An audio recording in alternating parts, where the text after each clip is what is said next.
السلام عليكم ورحمة الله وبركاته. ازيكم يا احلى متابعين في الدنيا؟ عاملين ايه؟ يا رب تكونوا بخير.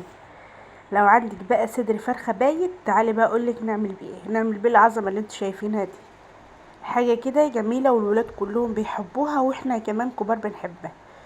نعمل بقى صينية مكرونة كده، انما ايه تحفة.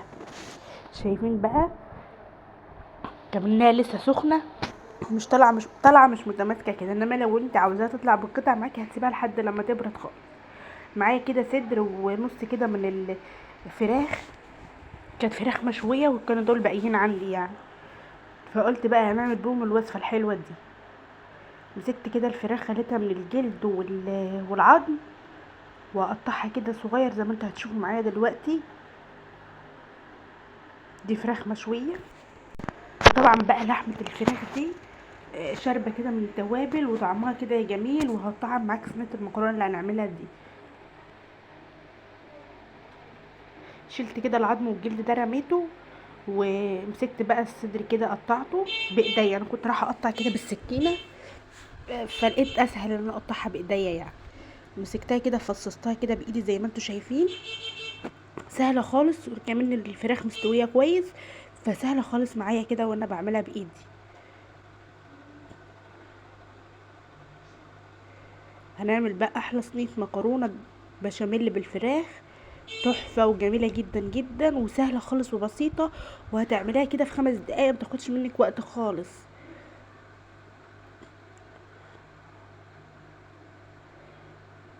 اقطع كده الفراخ زي ما انتوا شايفين. حابه اشكر كده الخمسة ستة اللي بيتابعوني، وعاوزه اقول للناس اللي بتتفرج عليها وما بتحطش لايك، حط لايك علشان الفيديو يترفع بيكي ويوصل لاكبر عدد من الناس، من المشاهدين يعني. واللايك يعني مش هيخسرك حاجه. وعاوزه اقول اللي لسه مشتركش معايا في القناه، انزل دلوقتي اشترك وفعلي زر الجرس عشان يوصلك مني كل فيديو جديد، ولايك وشير بقى لو عجبكم الفيديو. قطعت كده كل كميه الفراخ اللي معايا بالشكل ده، هنقلها بقى في طبق تاني. وهجيب بقى ايه معايا، طبعا المكرونه معايا كيلو من المكرونه القلم، حطيت لها كده على النار حله فيها ميه ومعلقه كبيره من الملح، وهسيبها لحد لما تغلي. الخضار بقى اللي هحطه على الفراخ مش هحط خضار كتير. معايا كده قرنين من الفلفل كده صغيرين من الاخضر ومن الاحمر. معايا بصلايه كده متوسطه، آه مسكتها كده قشرتها وغسلتها زي ما انتوا شايفين. هقطع بقى الفلفل برضو ليه فايده حلوه جدا، وبالذات بقى لما يكون الوان يعني. هقطعه كده زي ما انتوا شايفين، مش صغير او متوسط كده، مش صغير قوي، على قد قطعه الفراخ. البصلايه بقى هسيبها لحد لما اروح على النار، اخرطها كده في الطاسه، واحط عليها معلقتين من الزيت، واقلبها كده لحد لما تدبل.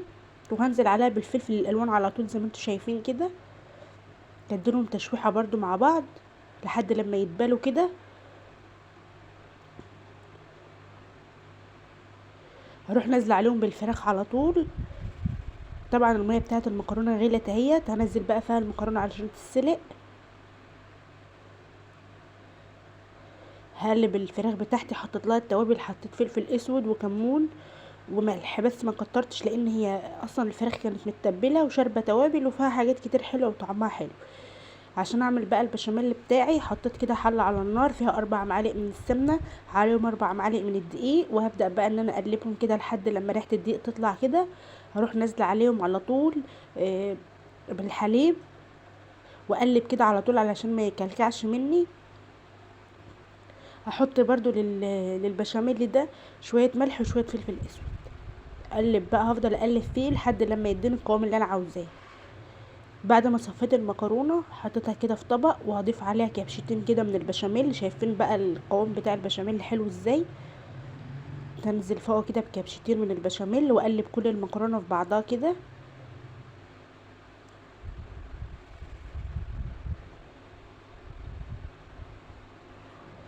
الصدر الفرخه لو كنتي اكلتلي الولاد لوحدهم ما كانوش هيكفوا حاجه، فقلت بقى ايه، هنعمل بيه وصفه تكفي ال5 افراد. احنا 5 افراد والصدر ده ما كانش هيعمل لنا حاجه، فاحنا دخلناه في وصفه كفت 5 افراد، وفاض منها كمان.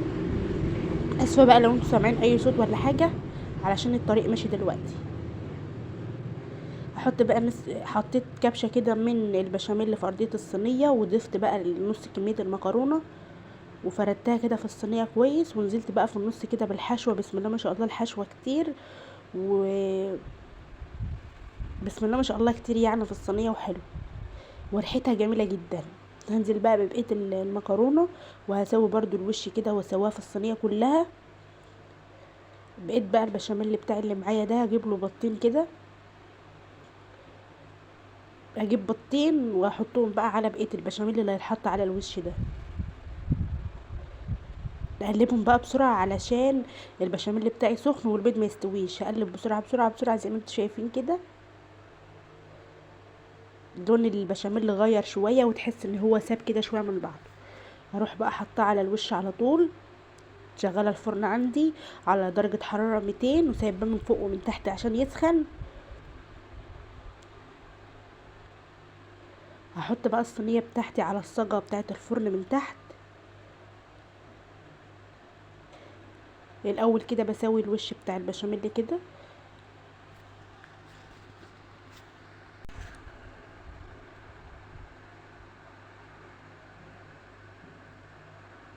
ادخلها بقى الفرن.